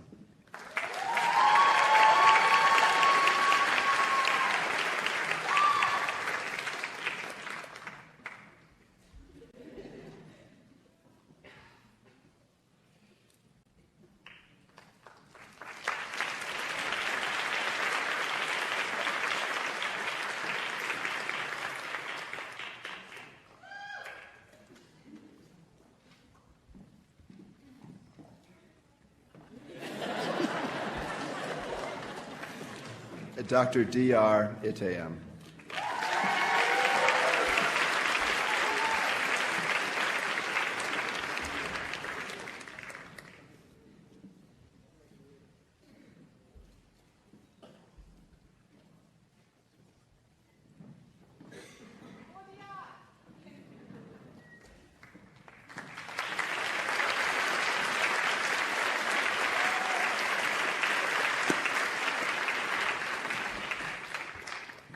Dr. Courtney James.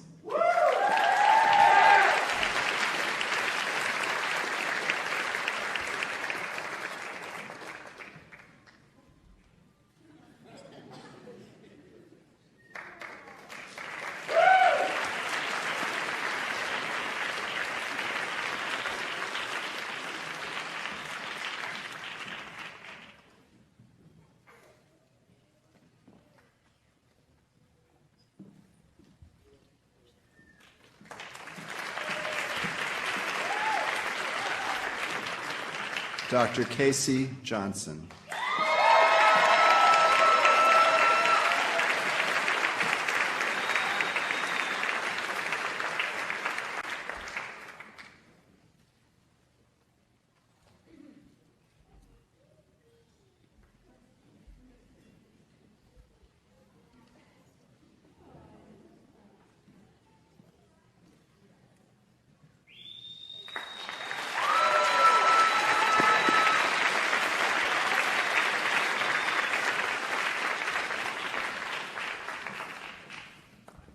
Dr. Mark Kaiser.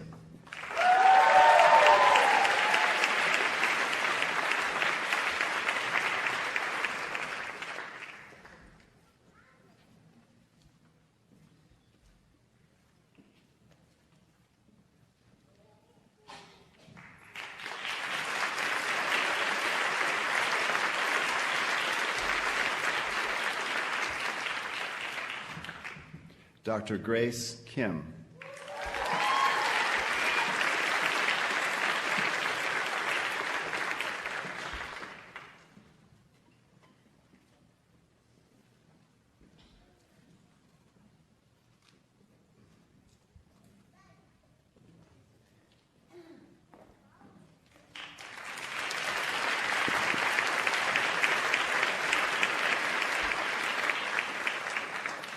Dr. Daniel Kirk.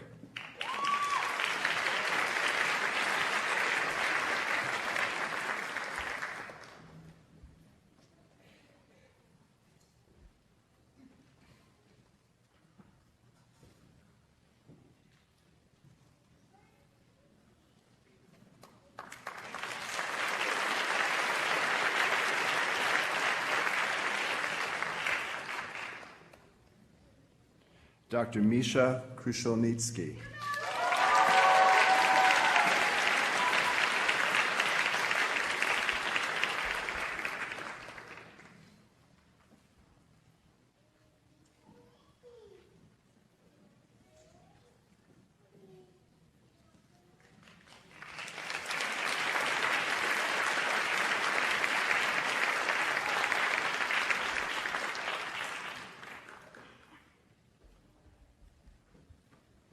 Dr. Caitlin Leopold.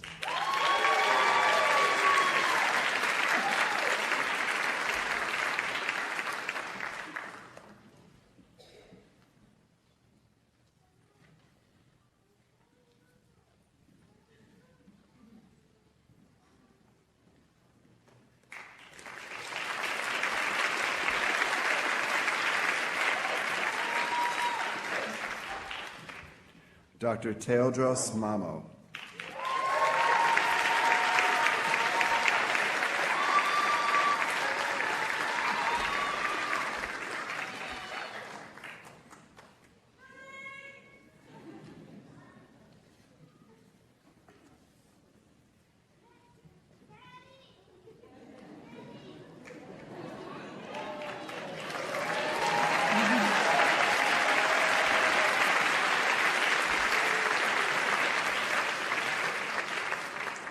Dr. Goer Munzer.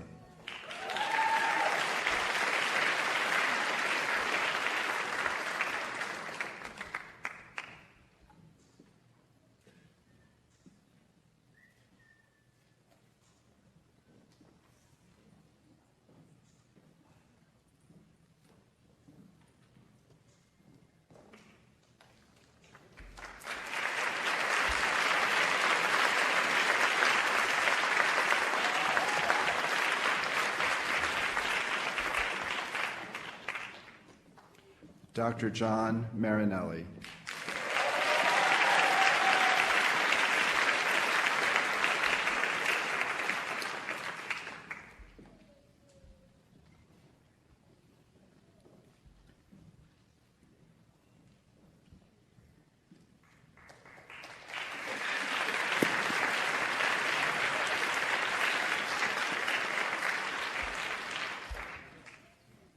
Dr. Lisa Marinelli.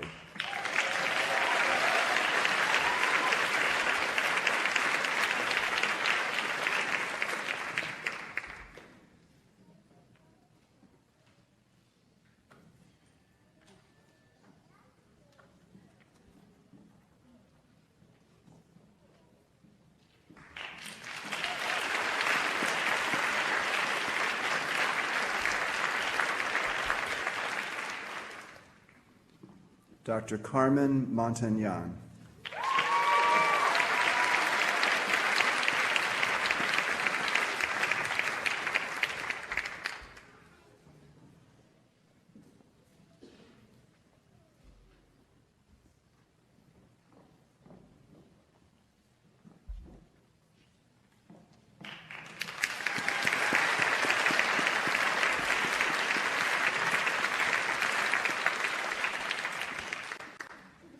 Dr. John Mubarak.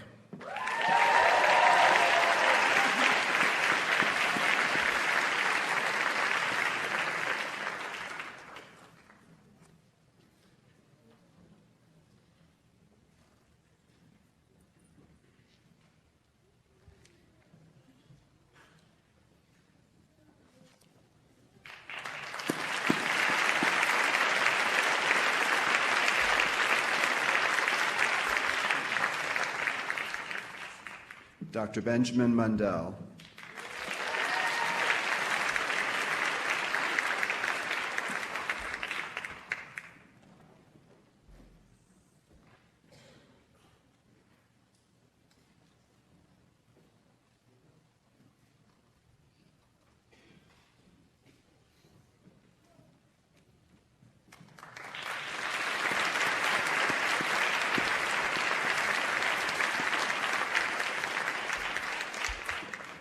Dr. Chris Olson.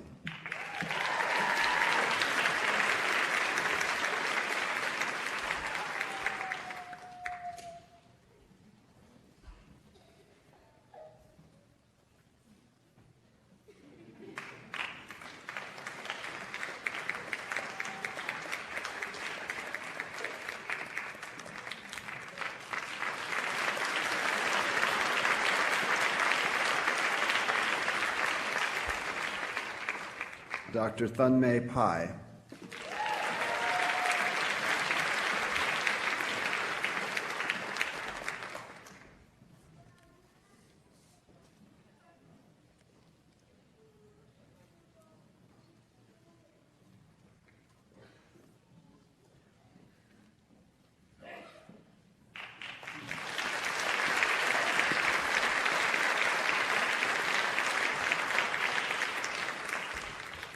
Dr. Ashley Paquin.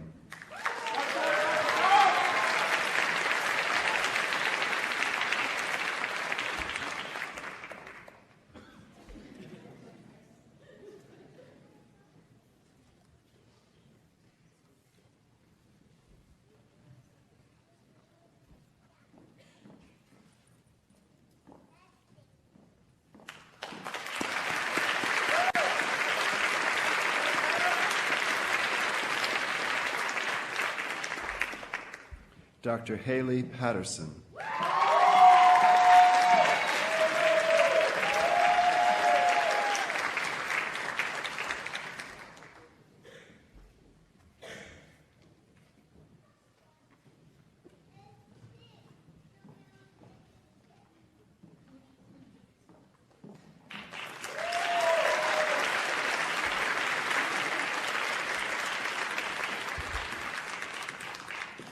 Dr. Pierce Peters.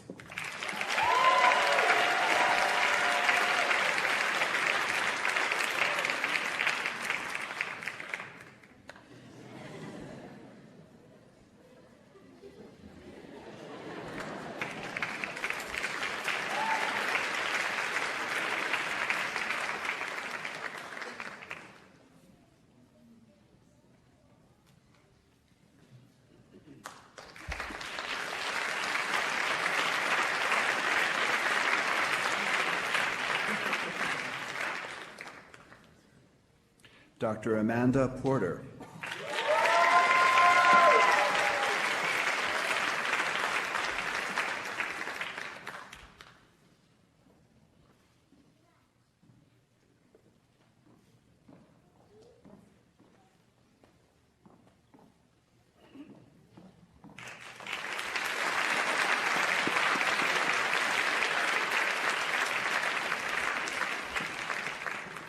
Dr. Jennifer Schildmeyer.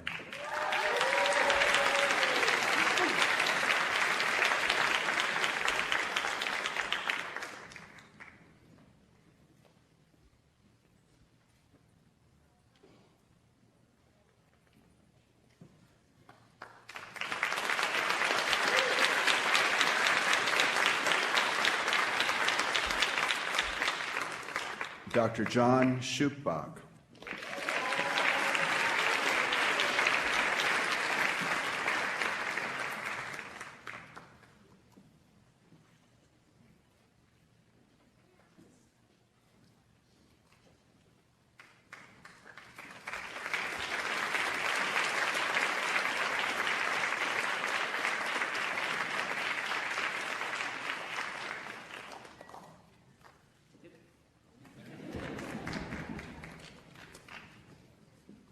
Dr. Kristen Sessions.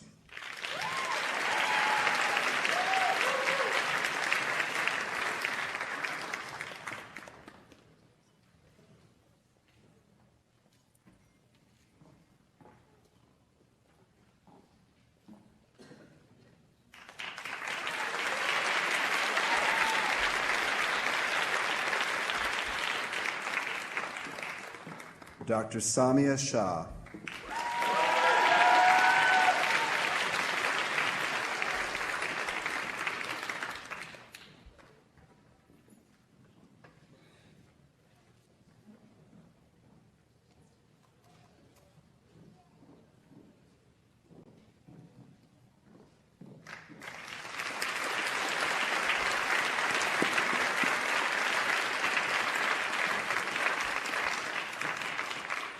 Dr. Kevin Shim.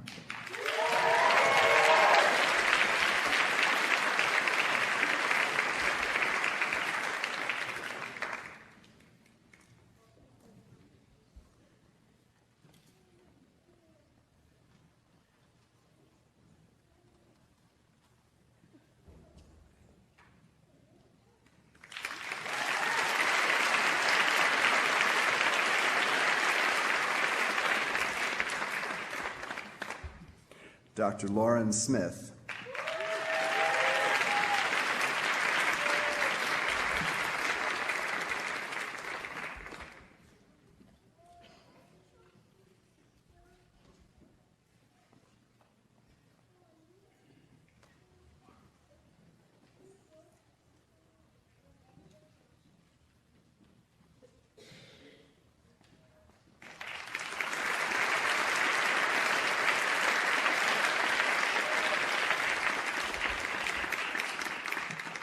Dr. Annabelle Soares.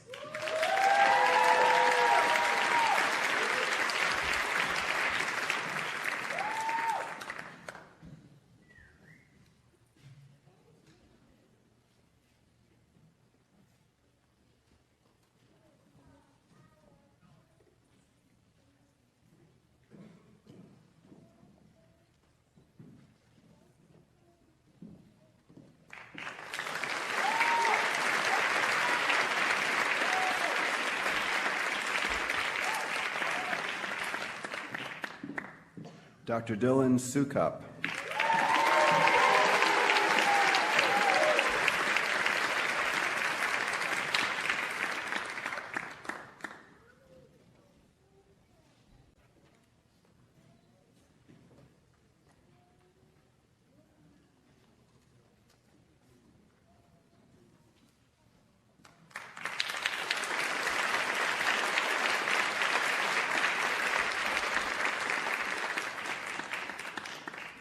Dr. Asha Stenquist.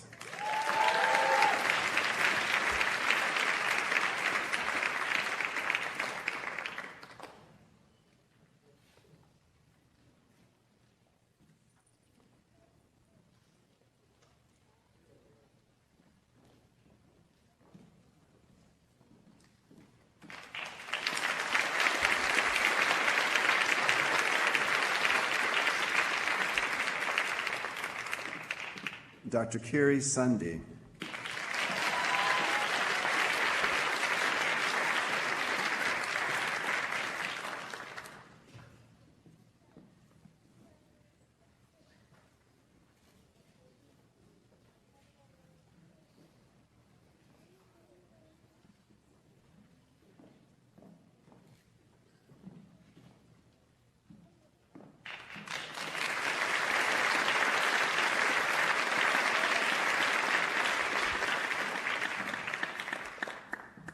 Dr. Leon Jajono.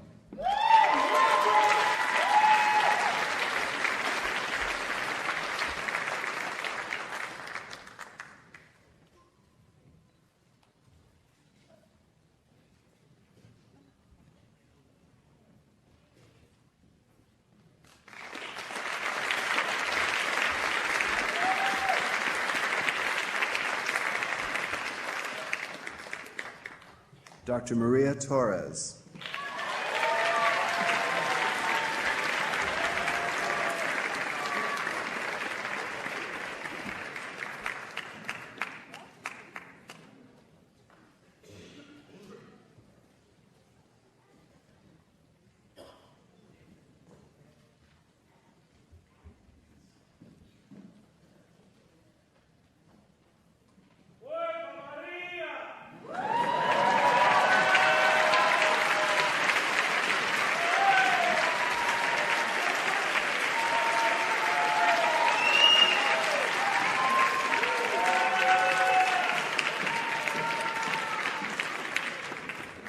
Dr. Marvin Vallejo.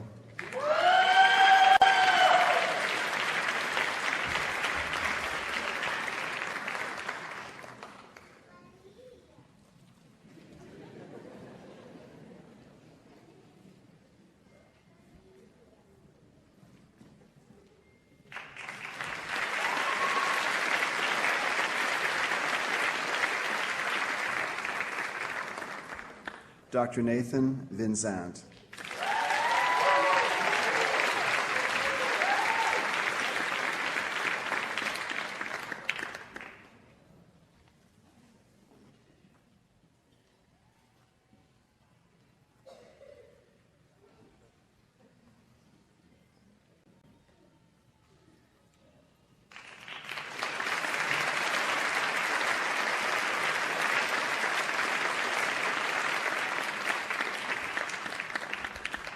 Dr. Simrith Waring.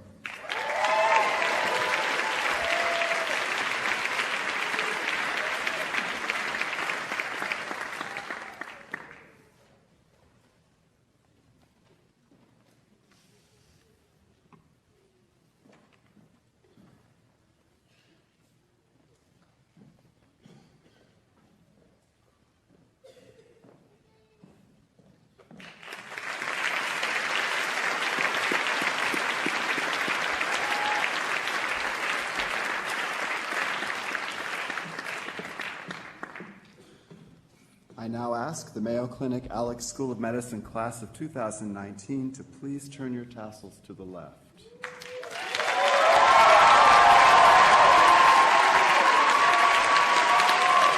Congratulations. And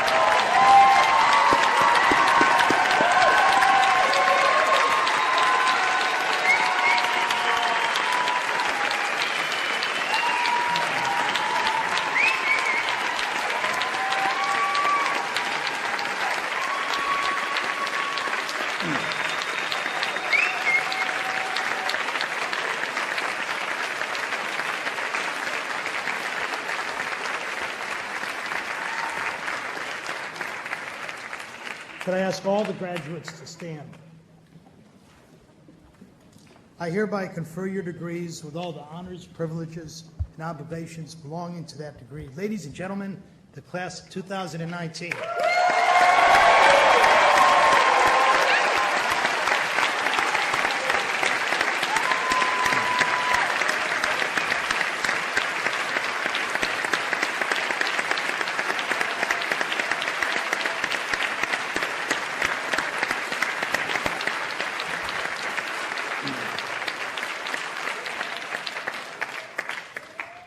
I now close the Mayo Clinic Graduate School of Biomedical Sciences and the Mayo Clinic Alex School of Medicine joint commencement.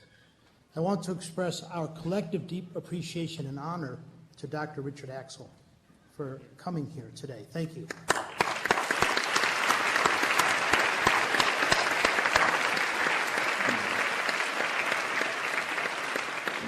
I also want to acknowledge the stellar leadership of Dr. Ferrugia, Mr. Bolton in the audience. Thank you.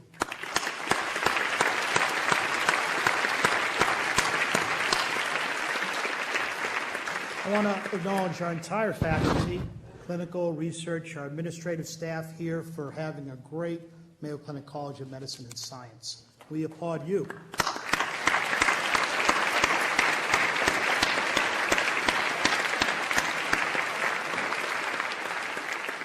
As we prepare to leave Presentation Hall, I invite all of you to join us in a reception.